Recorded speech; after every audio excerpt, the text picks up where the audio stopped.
Salve! Você está no terceiro milênio e a cultura do terceiro milênio é a cultura racional contida no livro Universo em Desencanto. Uma história que a história não conta. Uma história franciscana, uma história ditada por um ente do astral chamado Francisco de Assis, que é o patrono da tenda espírita, aonde surgiu a cultura racional. No início, o livro Universo em Desencanto chegou como uma obra-prima, a primeira obra de Francisco de Assis, que era o guia, ou que se apresentava como guia de uma tenda espírita, em 1935, que a maioria das pessoas já sabem isso, mas estamos falando para aqueles que chegam agora, e que houve essa mudança de fase. E aí, então, o racional superior da Terra, apresentando-se como Francisco de Assis numa fase espiritual, em encerramento dessa fase. Então ele veio e nos contou essa história, e eu separei aqui um trechinho bem pequenininho, apenas para que a gente possa motivar o que vamos contar agora, porque é uma história simples, uma história franciscana, porque é uma história de Francisco. Na solidão do deserto, murmura o castiçal amado. Jesus assim o fez, com carinhos e cuidados. Transpoador de profundidade, no fundo erguem outros seres, mundos que vós desconheceis por serem cupidos do Senhor. Os mundos invisíveis estão por obscuridade do espírito materializado. Os mundos invisíveis estão por obscuridade do espírito materializado. Jures condensado, não enxergando a não ser por outros habitantes que vós não ligais no fundo do castiçal. Outros tantos mundos que vós ignorais por não ainda estar na hora. Mundos bem formados, que por debaixo dessa terra existem, que vós, com milhares de cuidados, não podeis enxergar os seus cunhos, os seus valores. Princípios do Pai amado, formados com carinhos e cuidados, vós todos, endiabrados, tendes atenção para a vossa salvação. Dr. Carlos Raz, como é que fica essa história dos mundos que nós não temos como enxergar, mas que só poderíamos tomar conhecimento por intermédio de alguém? Na fase espiritual era uma, e na fase racional a fonte mudou. Como é que fica então essa história para a gente compreender que existem outros mundos no fundo da Terra, na profundidade da Terra, que o racional superior chama de castiçal? É verdade. No Obras Primas, o racional superior dá informações que só tem no Obras Primas. Sobre a estrutura do que a gente chama de planeta, né? E ele não faz questão, dali para frente, de repetir isso na sua obra toda. Por quê? Porque o artifício diz que é um planeta, né? A ciência diz que prova que é um planeta, e o planeta é esférico, é redondo, é chamado modelo NASA, né? Tem outros modelos aí, e eu sempre repito que Einstein fez cálculos matemáticos, ele era bom em matemática, provando que modelos teóricos, os cálculos matemáticos dos dois fecham, mas não tem prova cabal absoluta qual que é o certo, porque precisaria um acelerador de partícula do tamanho de galáxia, blá, blá, blá, e não tem essa possibilidade.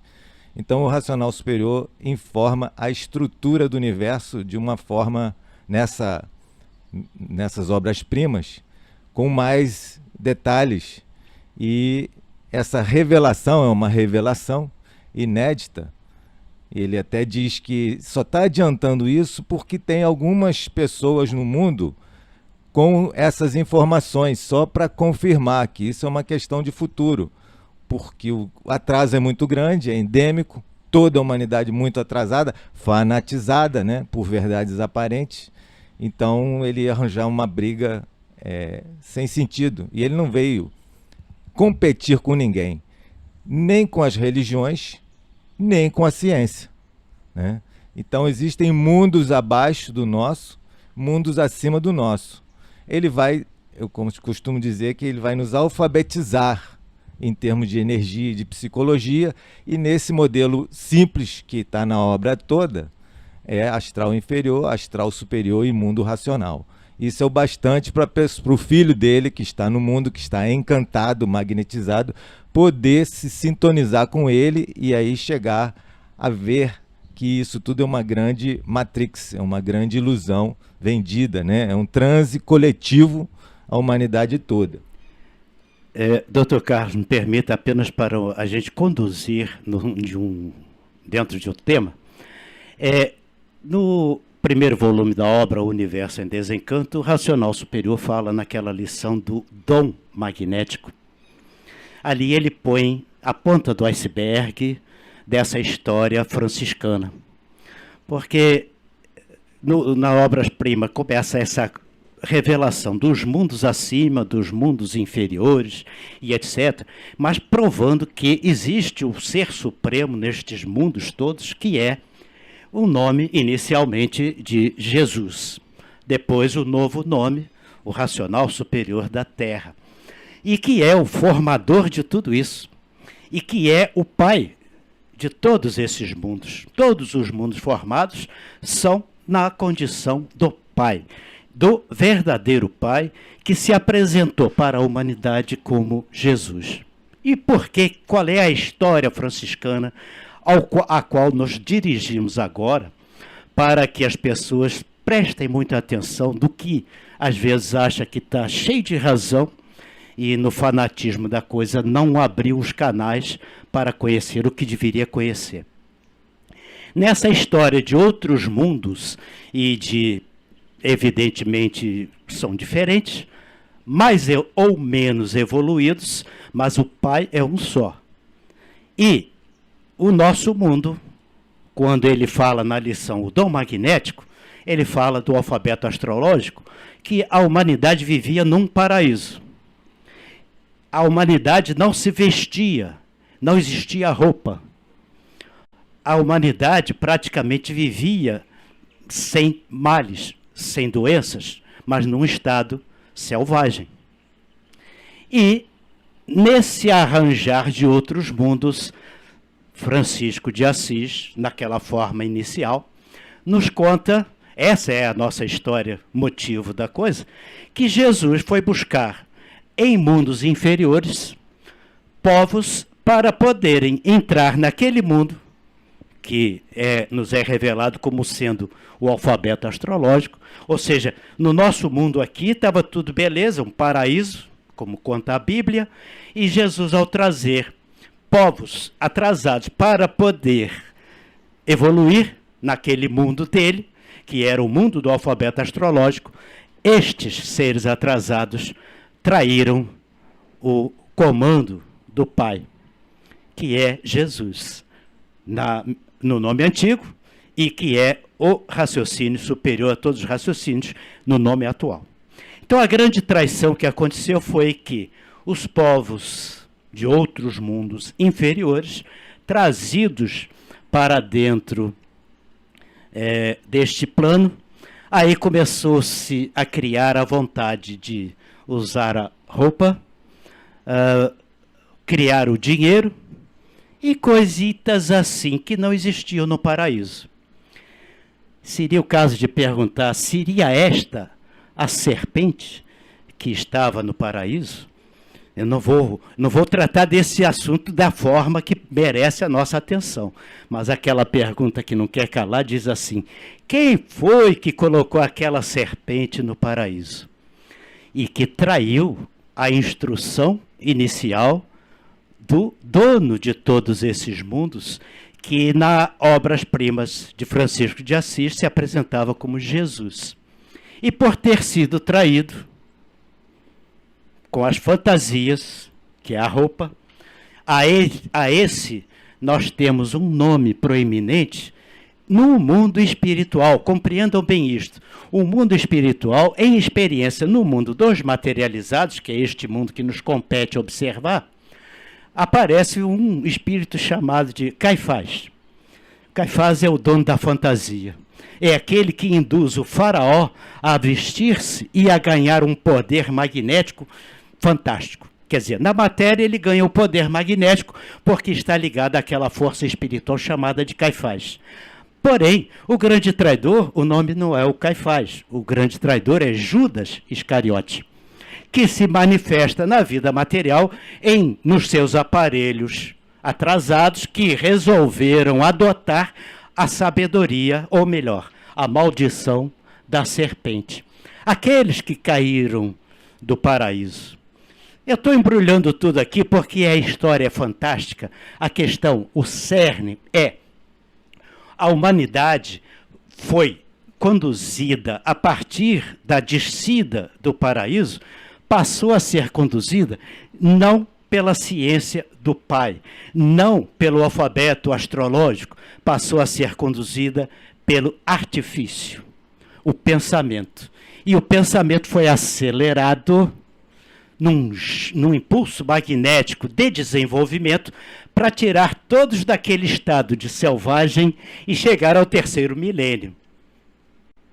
Perceberam o grande enigma?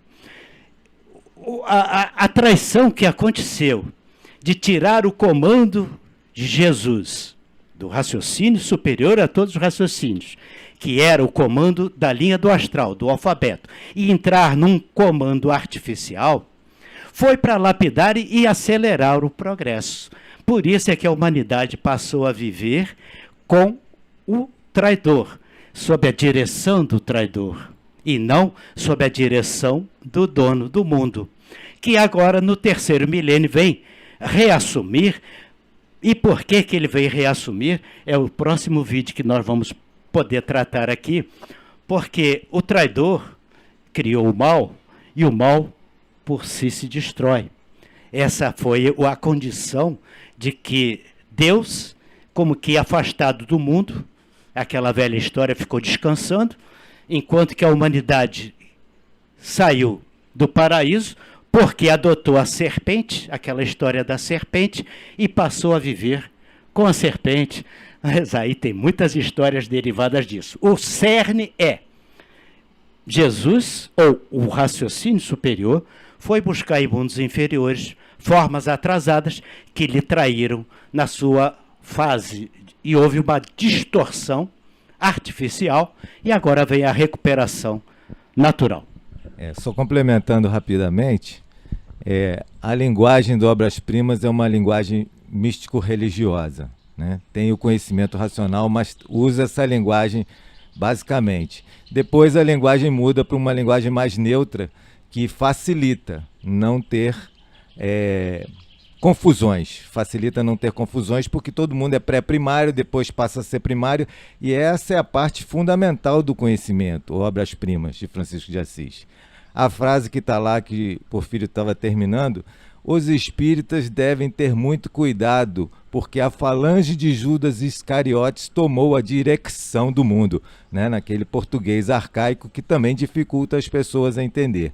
Quando chega no início do histórico, lá pelo 20, ele diz que foi uma questão astrológica, que as estrelas mudaram para chegar ao artifício. Tudo isso está falando a mesma verdade, né? Vai juntando, mas a questão das personificações históricos entre aspas, né, que entraram para a história da humanidade, nas revelações, nas escrituras reveladas que tem no Oriente e Ocidente, né, a tradição africana é oral, né, mas também tem essas coisas simbólicas, é fácil de achar se a pessoa for estudar. Sempre fica a questão básica que, se não tiver muita cultura para entrar na linguagem místico-religiosa, é fácil fazer confusão e muito mais fácil ficar fanático, que é o tema básico que nós estamos falando. Cultura racional, universo sem desencanto. A fé é do falso condutor. E hoje nós temos a oportunidade de conhecermos essa escrituração para poder termos o conhecimento de tudo, do princípio ao fim. E o Racional Superior nos deu essa nova chance, porque essa escrituração está ao alcance de todos. Obrigado pela sua atenção. Se você gostou do nosso programa, dê um like, se inscreva no nosso canal, leia o livro Universo e Desencanto. Salve!